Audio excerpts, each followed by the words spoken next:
राहुल गांधी पर हंगामा 2024 तक यूं ही चलता रहेगा, मगर 2024 के लिए अलग अलग दल अलग अलग रणनीतियां तैयार कर रहे हैं, बना रहे हैं। लेकर चलते हैं उत्तर प्रदेश। 2024 के समर में बीजेपी अब मुस्लिमों को रिझाने की कोशिश में लग गई है।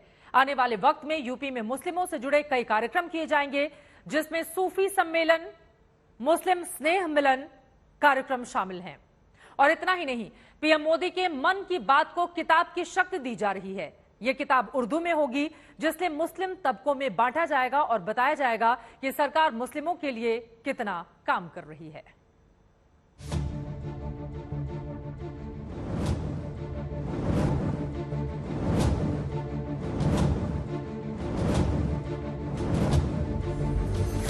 हम पूरी तरह सबको साथ लेकर के चल सकते हैं और सबका साथ सबका विकास और अब सबका विश्वास, ये हमारा मंत्र है।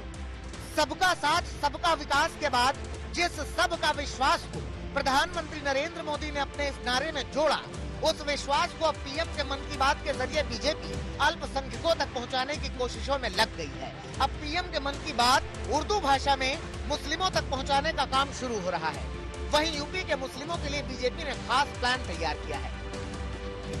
बीजेपी हर महीने की आखिरी रविवार को मन की बात का उर्दू संस्करण मुस्लिम बाहुल्य इलाकों में बांटेगी। बीजेपी के अल्पसंख्यक मोर्चा ने पिछले एक साल में मोदी के मन की बात का उर्दू अनुवाद कर उसे किताब की शक्ल दी है। 130 पेज वाली इस किताब में मन की बात के 12 संस्करण शामिल हैं। यूपी में बीजेपी मुस्लिमों को रिझाने के लिए कई स्तर पर रणनीति तैयार की जा रही है।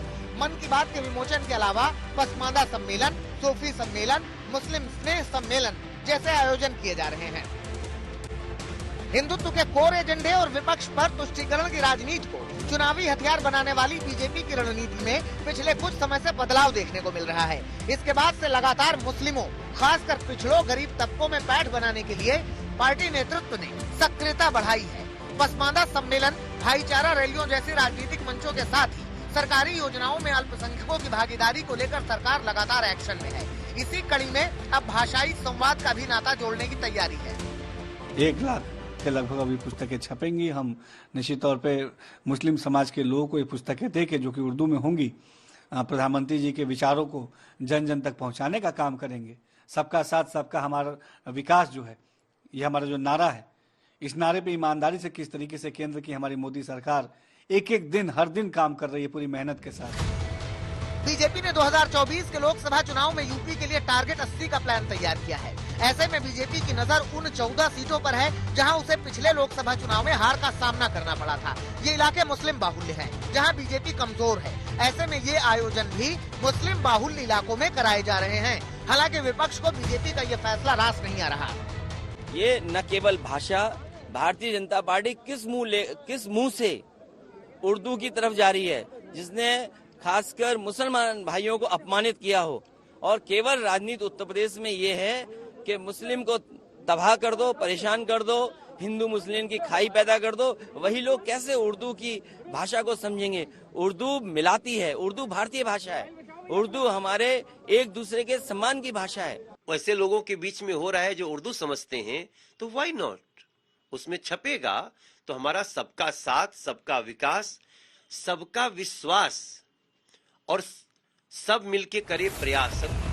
इससे पहले आरएसएस प्रमुख मोहन भागवत ने भी सामवेद के उर्दू संस्करण को लॉन्च किया था। वेद शब्द का अर्थ है जो जानना है वो, यानी ज्ञान। और ज्ञान दोनों प्रकार का होता है, एक बाहर की दुनिया का ज्ञान, दूसरा अंदर का ज्ञान। साफ है कि 2024 की जंग से पहले बीजेपी अपने एजेंडे में थोड़ा बदलाव कर रही है, जहां अब अल्पसंख्यक वोट बैंक को रिझाने की कोशिश है, जो अब तक बीजेपी से सबसे ज्यादा दूर रहे हैं। आज तक ब्यूरो।